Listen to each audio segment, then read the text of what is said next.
Hey guys, it's Kyle with Rogers Family Roofing. We are back at the Darr residence to film another repair attempt. The adjuster, when I spoke to them, said that I was a little rough on the shingles. I professionally disagree, but that's okay. We're here to talk about these things and we're here to work through these things. And so this is the area that we're working with. It's the same general area as the first video. We did go 2 shingles up, and then I just did in blue the markings that don't matter, but we're doing this because of the cascading failure from this repair attempt. So, but looking at the overall just condition of these shingles, from first glance appearances, they do look like they're in pretty decent shape.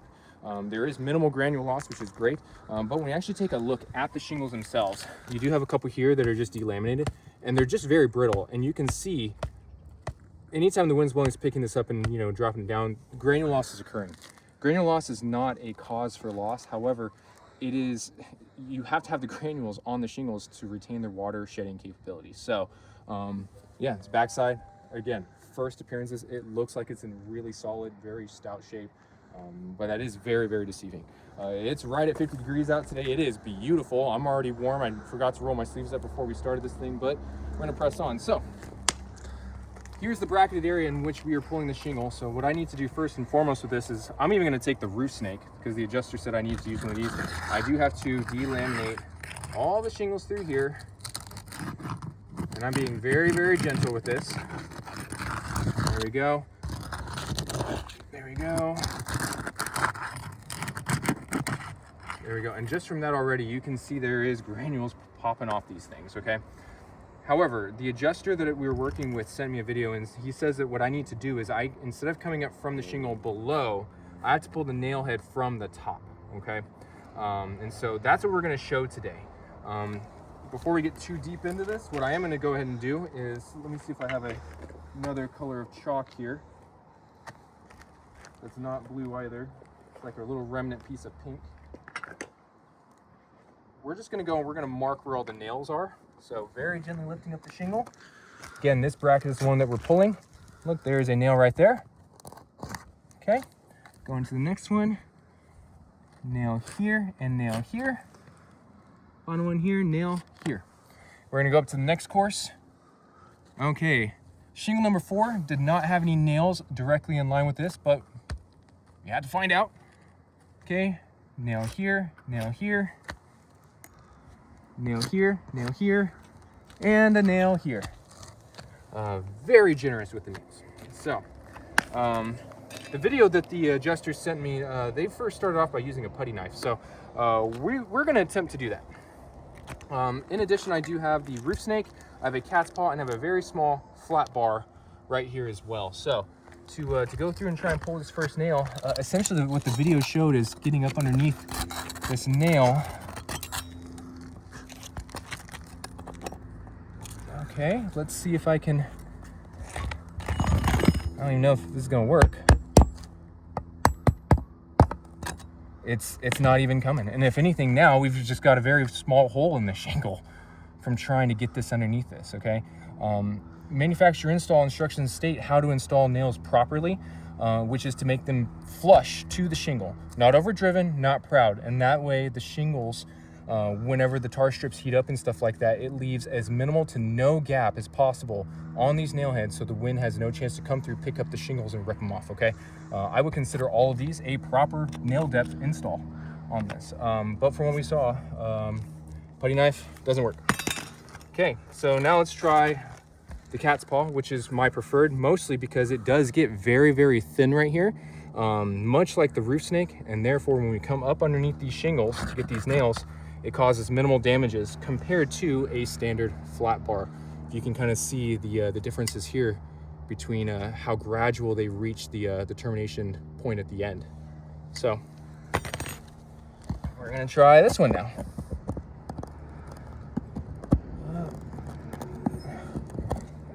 If anything, I'm actually just damaging that nail head. So we'll try. I can't even get into that one at all. Okay.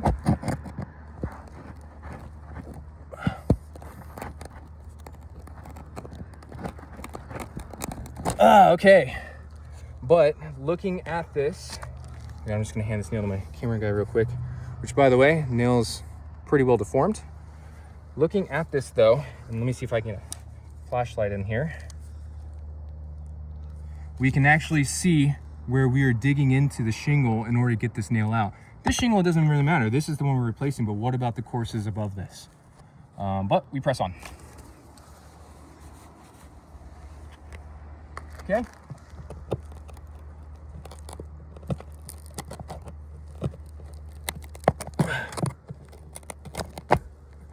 Barely got that one out, okay?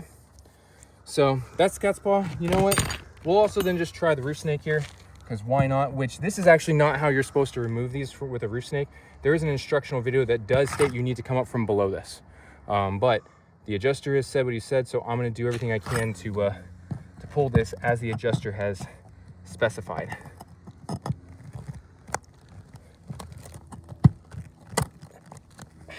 Okay. Give it one little tap right there to see. Roof snake is not working. Okay, go over to the flat bar. We got to give this one a little tap, see if we can get under it.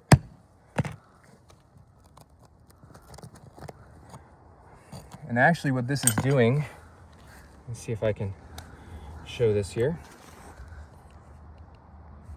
There we go, little laser pointer. Gabe's that coming through on the camera? Uh-huh. Right there, right above my little line, this is actually tearing the shingle already. And this is using the guideline that the adjuster told me to use with pulling the nails from above. That was the flat bar because the roof snake just didn't work. So the roof snake is meant to come up from beneath the shingles. So not really even on that one either. So we're just gonna switch back over to the roof snake. Or not roof snake, excuse me, the cat's paw. And with this one, you can actually see a little bit more clearly the tear right there. It's the sun is probably not doing us any favors here because the angle, but we have what we have. So there we go. Okay, this is actually an example of an overdriven nail, and I can already see that right here. You can see that there is a gap right here, and so if anything's holding this down, it's just the tar strip from right above here. No matter how hard I try and get this one from above, it's not going to happen. So we do have to come in from below. Ouch.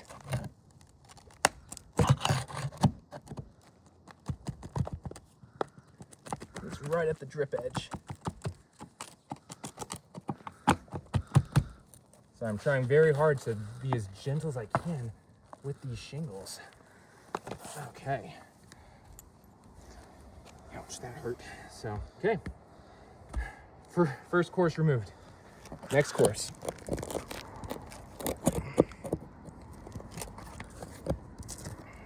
And again, in the video the adjuster sent me, they did use a hammer to help drive in some of these to get this out.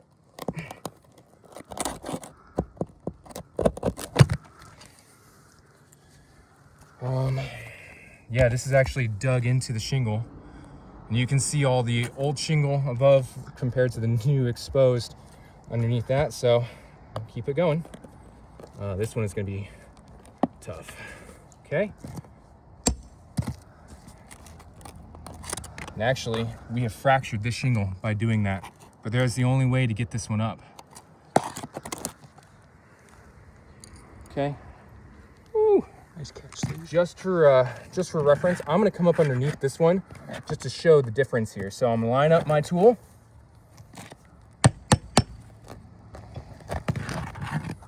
And unfortunately on this one, it tore right here doing that.